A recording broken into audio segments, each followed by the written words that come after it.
اعوذ باللہ من الشیطان الرجیم بسم اللہ الرحمن الرحیم وبہ نستعین وصلی اللہ علی سیدنا محمد وآلہ الطاہرین ولعنۃ اللہ علی اعدائہم اجمعین من الآن الی قیام یوم الدین۔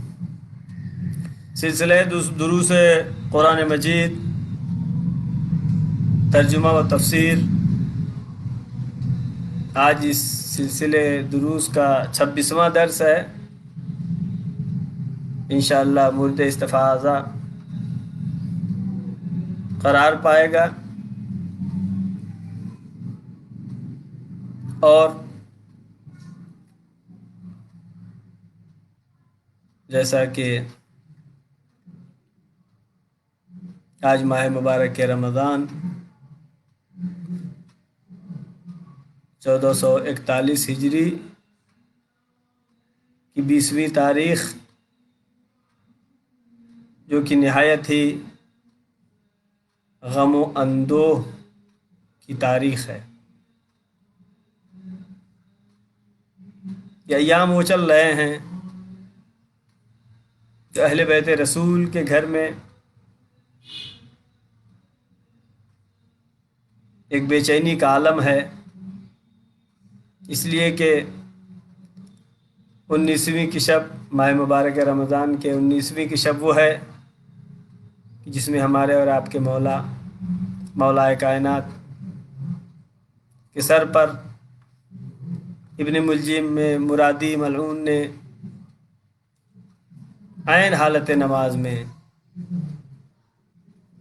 وار کیا اور مولا کو زخمی کیا۔ یہ مولا کائنات کی فضیلت کم فضیلت نہیں ہے کہ ولادت ہوئی تو خانہ کعبہ میں، اور وہ ضربت کہ جس سے مولا کو شہادت حاصل ہوئی مسجد میں۔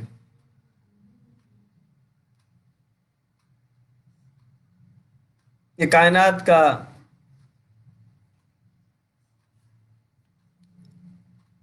ایسا مظلوم انسان جس کو پیغمبر نے کہا انا مدینۃ العلم و علی بابھا، میں شہر علم ہوں، علی اس کا دروازہ ہیں۔ لہذا شہر علم سے دشمنی وہی کرے گا جو علم سے دور ہوگا۔ پیغمبر اکرم کی مخالفت جنہوں نے کیا وہ جاہل نہیں، ابو جہل تھے۔ مولا کائنات کی مخالفت جنہوں نے کیا وہ کہتے ہوئے نظر آئے کہ اگر جاہل ہمارے ساتھ ہیں تو ہم علی سے جیت جائیں گے۔ کیوں؟ اس لیے کہ ہمیشہ علم کے مقابلے میں جہل ہی آتا ہے۔ اب جو علی کے مقابلے میں آتا ہوا نظر آئے تو وہاں پر کسی غور و فکر کی ضرورت نہیں ہے، کسی ریسرچ کی ضرورت نہیں ہے، کسی تحقیق کی ضرورت نہیں ہے، بلکہ یہ یقین کامل حاصل ہو جاتا ہے کہ جو بھی سامنے آیا ہے وہ جہالت کا سرچشمہ ہے۔ چونکہ علی علم کا سرچشمہ ہے تو علم کے سرچشمے کے مقابل جو آئے گا وہ جہالت کا ہی سرچشمہ ہوگا۔ اور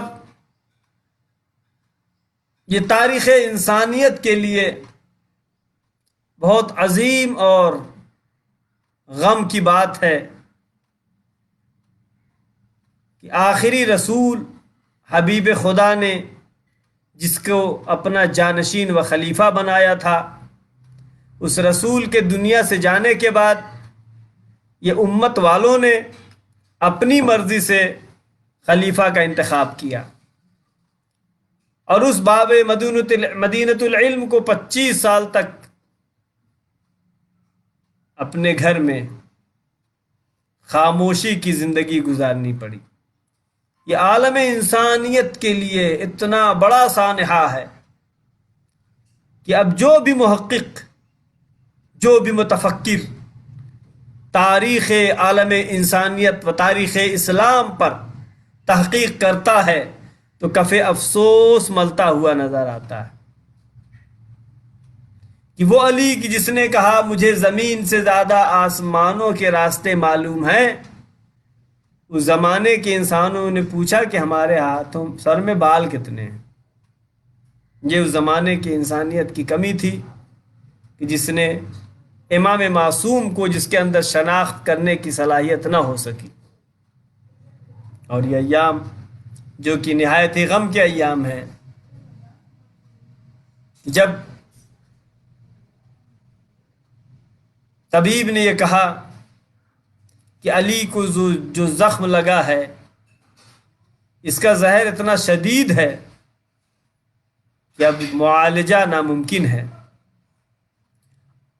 اور بس ایک ہی علی کے زخم پر سکون کے لیے بس ایک چارہ ہے کہ زخم پر جتنا دودھ ڈالا جائے شاید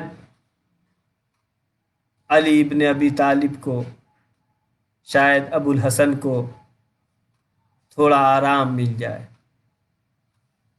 تاریخ نے لکھا کہ جب کوفہ کے یتیم بچوں کو یہ معلوم ہوا کہ علی کے زخم کو دودھ کی ضرورت ہے تو در علی پر چھوٹے چھوٹے بچے، کم سن بچے ہیں، چھوٹے بچے ہیں جن کی ایک صف لگ جاتی ہے، ایک لائن لگ جاتی ہے، اے بچوں کس لیے آئے ہو؟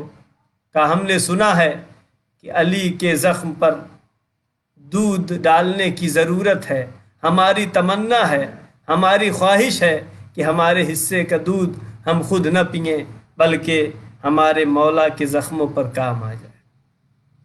یہ کوفہ تھا، لیکن کربلا بھی نظر آتی ہے کہ جہاں پر دودھ تو درکنار حسین کے بچے پیاس کی وجہ سے العطش کی صدائیں بلند کر رہے ہیں۔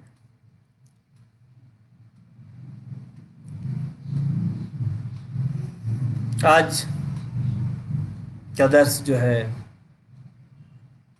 آیت نمبر 130 سے 133 تک آپ ناظرین کی خدمت میں پیش کروں گا۔ ابھی تذکرہ جو ہو رہا تھا وہ قرآن ناطق کا تذکرہ تھا۔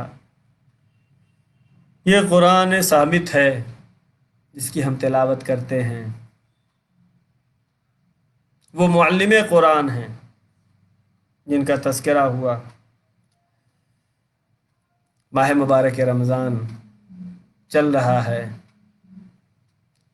یہ حدیث لکل شیء ربیع القرآن شہر رمضان، ہر شے کے لیے بہار کا موسم ہوتا ہے، اور قرآن مجید کی بہار کا موسم ماہ مبارک رمضان ہے۔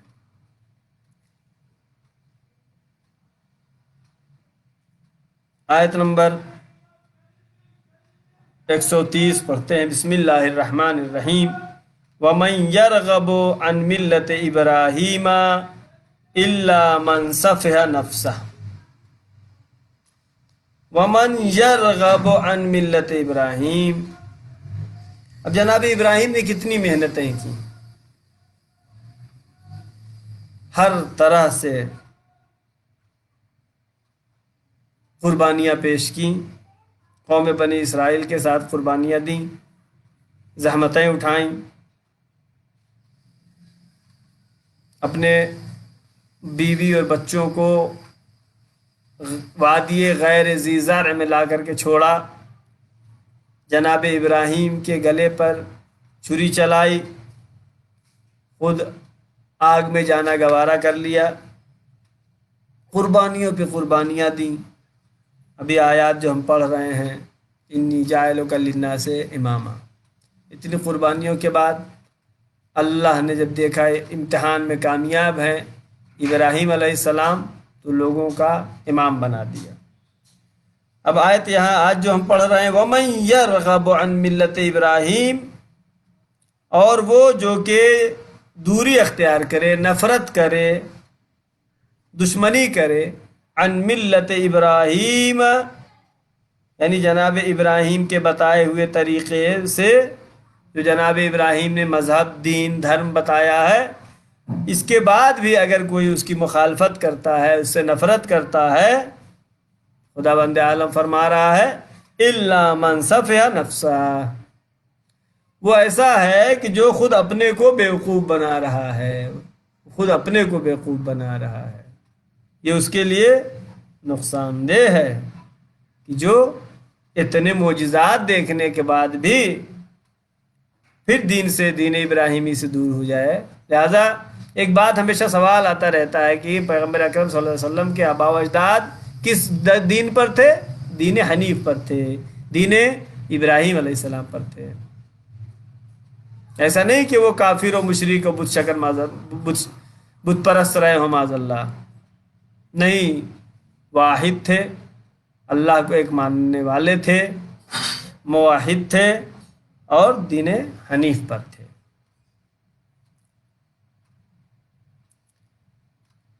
تو اگر کوئی انکار کرے الا ومن سفہ نفسہ، وہ بہت احمق اور بہت ہی بیوقوف ہے کہ جو اس مذہب کا انکار کرے۔ کیوں؟ اس لیے کہ یہ دین و شریعت وہ ہے جو عقل کے مطابق ہے۔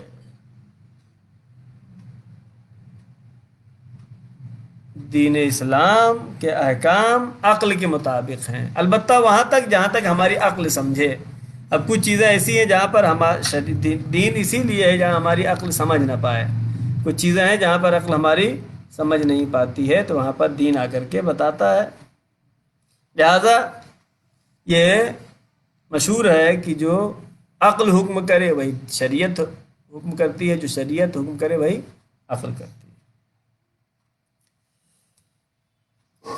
وَلَقَدِ اسْتَفَيْنَاهُ فِي الدُّنْيَا، خداوند عالم فرما رہا ہے کہ جو اس کے بعد بھی مخالفت کرے جناب ابراہیم کے دین سے، وہ کیا ہے؟ وہ اپنے کو بیوقوف بنا رہا ہے، وہ بیوقوف ہے۔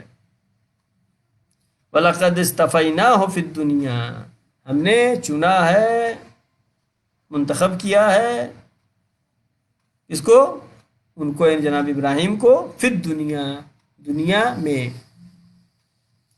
وَإِنَّهُ فِي الْآخِرَةِ لَمِنَ الصَّالِحِينَ، اور آخرت میں بھی وہ صالحین میں سے ہیں، صالح بندوں میں سے ہیں۔ لہذا دنیا میں ہم نے ابراہیم کو چنا ہے، خدا کہہ رہا ہے وَلَقَدِ اسْتَفَيْنَاهُ، ہم نے چنا ہے۔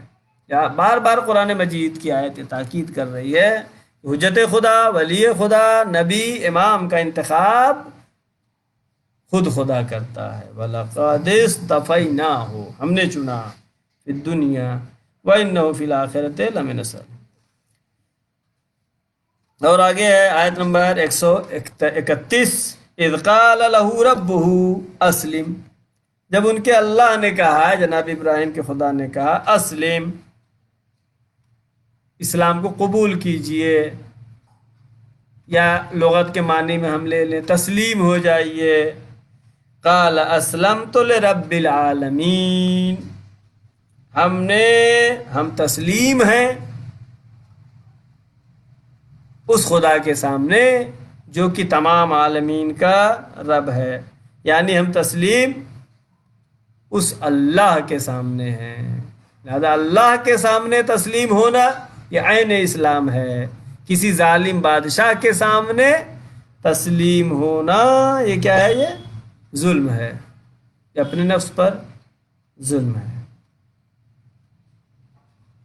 لہذا ہم تسلیم ہے کس؟ رب العالمین کے سامنے، ظالم کے ظلم کے سامنے تسلیم نہیں ہو سکتے ہیں۔ آگے آیت ہے اسلمت لرب العالمین، آیت نمبر 132، وَوَصَّى بِهَا إِبْرَاهِيمُ بَنِيهِ وَيَعْقُوبُ، وَوَصَّى، اور وصیت کیا، کس چیز کے لیے؟ بہا، اسی طریقے پر، اسی راستے کے لیے وصیت کیا۔ کون سے راستے کے لیے؟ یعنی اسلم تو اسلام، تسلیم، پروردگار کے سامنے پوری طرح سے اپنے کو جھکا لینا، قبول کر لینا۔ وَوَصَّى بِهَا، اور اسی طریقے اور اسی قانون، یعنی قانون اسلام، اللہ کا قانون، اسی طریقے اور اسی قانون کی طرف وصیت کیا ابراہیم و بنی ہے و یعقوب، جناب ابراہیم نے اپنے بیٹوں سے اور جناب یعقوب نے بھی اسی چیز کی وصیت و نصیحت کیا کہ دین اسلام پر تم لوگ باقی رہیں۔ ان اللہ اصطفیٰ لکم الدین فلا تموتن الا وانتم مسلمون، بے شک چن لیا ہے اللہ نے تمہارے لیے دین کو۔ کون سی دین کو؟ الاسلام، دین اسلام کو اللہ نے تمہارے لیے چن لیا ہے، دین تسلیم کو تمہارے لیے اللہ نے چن لیا ہے۔ فلا تموتن، پس تم مرنا نہیں، کب تک؟ الا وانتم مسلمین، یہاں تک کہ تم مسلمان ہو جاؤ، یعنی مسلمان ہو کر کے مرنا۔ یہ کون وصیت کر رہا ہے؟ جناب ابراہیم اور جناب یعقوب اپنی اولاد سے۔ معلوم یہ ہے کہ یہ سب جو ہے ہم بار بار جس پہ تاکید کر رہے ہیں، اصرار کر رہے ہیں کہ اللہ کی طرف سے دین ایک ہی آیا ہے، وہ ہے دین اسلام۔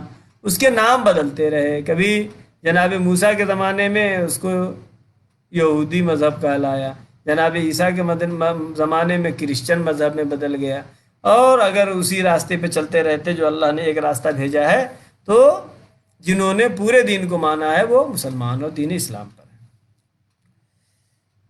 اب آگے آیت ہے ام کنتم شہداء اذ حضر یعقوب الموت، خدا بند عالم کہہ رہا ہے کیا تم حاضر تھے اس وقت؟ اذ حضر یعقوب الموت اذ قال لبنیہ، جب جناب یعقوب کو موت آئی اور انہوں نے کہا اپنے بیٹے سے، کیا کہا جناب یعقوب نے؟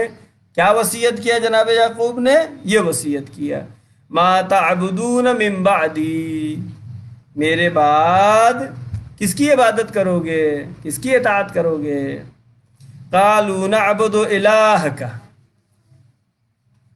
کیا کہا؟ ہم عبادت کریں گے آپ کے اللہ کی، نعبد الہک و الہ آبائک، اور آپ کے آباء و اجداد کے خداؤں کا۔ کون آپ کے آباء و اجداد؟ ابراہیم و اسماعیل و اسحاق، کہ وہ جناب ابراہیم ہیں، اسماعیل اور اسحاق ہیں۔ کیا وصیت کیا جناب یعقوب نے اپنے بیٹوں سے؟ لا تعبدون من بعدی، میرے بعد ما تعبدون من بعدی، میرے بعد کس کی اطاعت کرو گے، کس کی عبادت کرو گے؟ قالوا نعبد الہک، آپ کے اللہ کی عبادت کریں گے، آپ کے آباء و اجداد کے ابراہیم، اسماعیل اور اسحاق کے اللہ کی عبادت کریں گے۔ الہ واحدہ، اور وہ خدا جو کہ واحد ہے، یعنی شرک کے قائل نہیں ہوں گے، جیسا کہ عیسائی شرک کے قائل ہو گئے، یہودی شرک کے قائل ہو گئے، لیکن اصلی اسلام وہ ہے جہاں پر شرک کا شائبہ نہ ہو۔ وَنَحْنُ لَهُ مُسْلِمُونَ، اور ہم اسی کے فرما بردار ہیں، ہم اسی کی اطاعت کرنے والے ہیں۔ اب یہاں پر بہت سے نکات ہیں، لیکن جو ہے زیادہ وقت نہیں لینا ہے۔ آج چونکہ مولا کائنات کے ضربت کی تاریخ ہے، لہٰذا وہ علی جس نے آخری ضربت جب لگی تو کہا فزت ورب الکعبہ، یعنی علی کی پوری عمر کی کامیابی ہے، اس لیے کہ انسان کامیاب انسان وہی ہے جو دنیا سے اچھے ایمان اور اچھے عمل کے ساتھ رخصت ہو۔ لہذا ہمیں بھی دعا کرنا چاہیے کہ پروردگارہ ہماری عاقبت بخیر فرما۔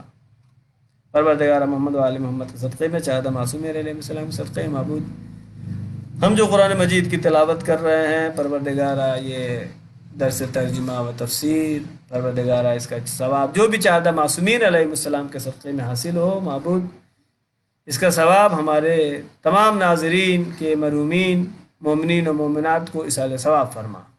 پروردگارہ محمد و آل محمد کے صدقے میں دشمنان اسلام، دشمنان اہل بیت کو نیست و نابود فرما۔ پروردگارہ محمد و آل محمد کے صدقے میں جہاں جہاں بھی مسلمان ہیں، امت مسلمہ ہیں، یا انسان ہیں کسی بھی طریقے سے، پروردگار ان پر ظلم ہو رہا ہے تو تمام انسانوں کو ظلم سے نجات عطا فرما۔ پروردگار محمد و آل محمد کے صدقے میں پرچم اسلام کو سر بلند فرما، پرچم کفر و نفاق کو سرنگو فرما۔